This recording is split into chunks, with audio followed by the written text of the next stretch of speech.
This quiet wedding took place in 1989.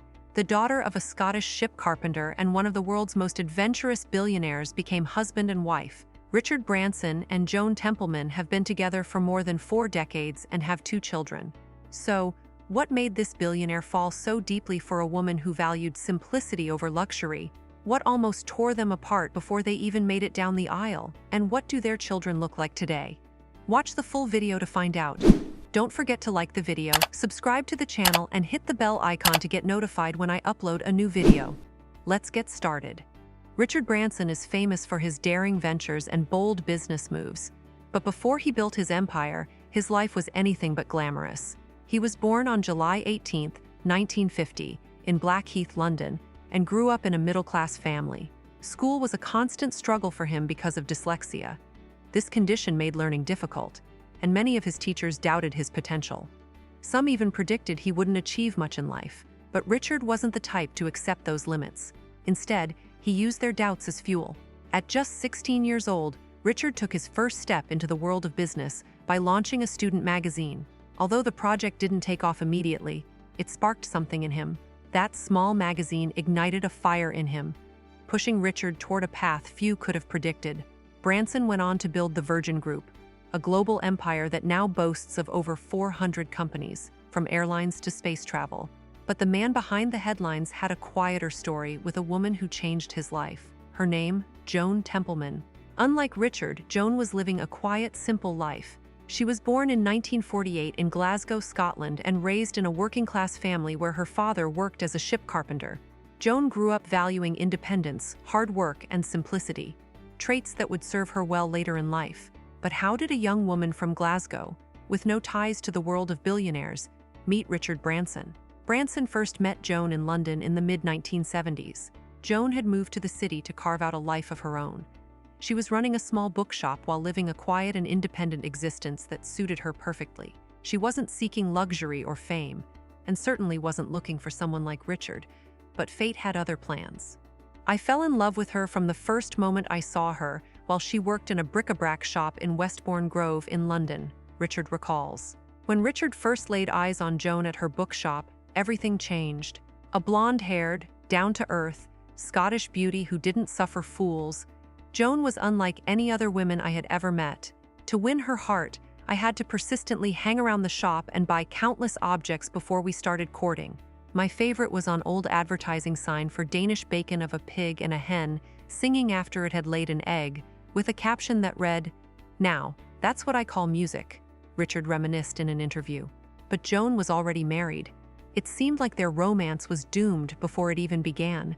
Instead of being discouraged, Joan's indifference to his wealth and fame only deepened his fascination. For the first time in his life, Richard was drawn to someone who saw beyond the billionaire and saw the man beneath. For nearly a year, Joan rejected Richard's advances. She stayed committed to her partner and was unsure if she wanted to leave her peaceful, independent life for the whirlwind of Richard's high-profile world. But Richard didn't give up.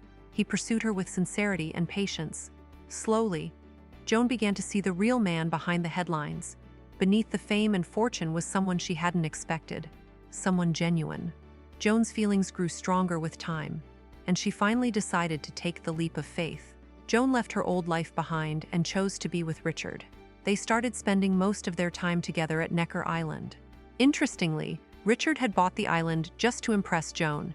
"We were still in the early days of Virgin Records, and I definitely did not have the cash to buy it. But try telling that to a fool in love," he wrote in his blog post. Although it cost him £180,000, it was worth every penny.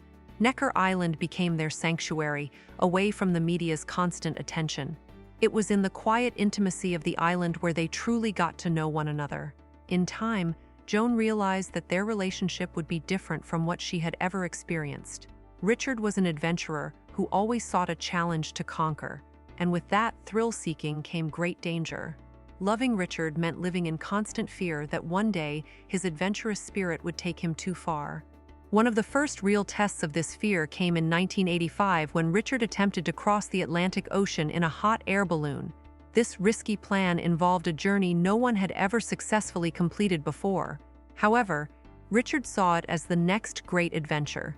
As the balloon soared above the ocean, everything seemed to be going well, but disaster struck. Strong winds and mechanical failures sent Richard's balloon crashing into the freezing waters of the Atlantic. Days passed with no word on his safety.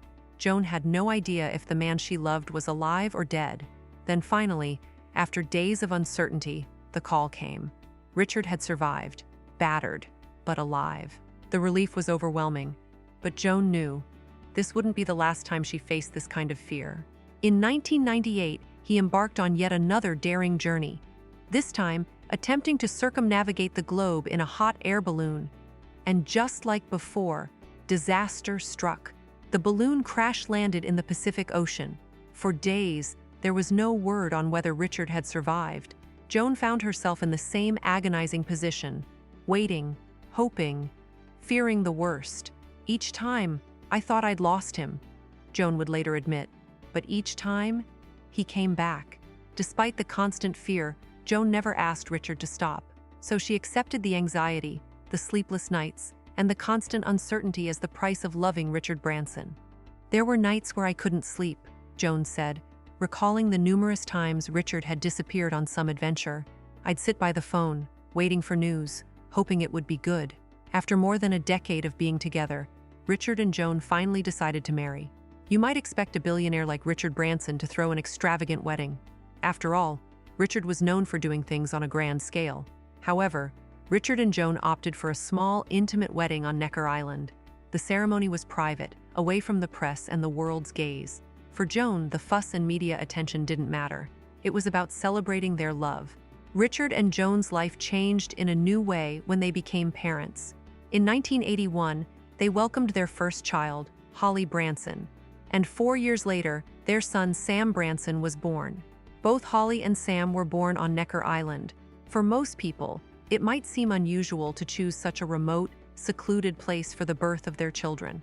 Raising children under the constant spotlight of Richard's fame wasn't easy. The name Branson came with a weight that could easily overwhelm anyone. But Joan was determined that her children would grow up grounded. Despite his busy schedule, Richard remained committed to his young family. He and Joan raised their children with the clear understanding that wealth and fame weren't what defined them. And their efforts paid off. Holly and Sam managed to establish their own personal identity instead of relying on their father's fortune. Holly Branson took a path few would have expected. She became a doctor, driven by a deep passion to help others. And Sam, inspired by his father's entrepreneurial spirit, joined the family business. But he didn't just follow in his father's footsteps. He carved out his own space within the Virgin Empire, bringing his own ideas and vision to the table. Together, they forged their own paths.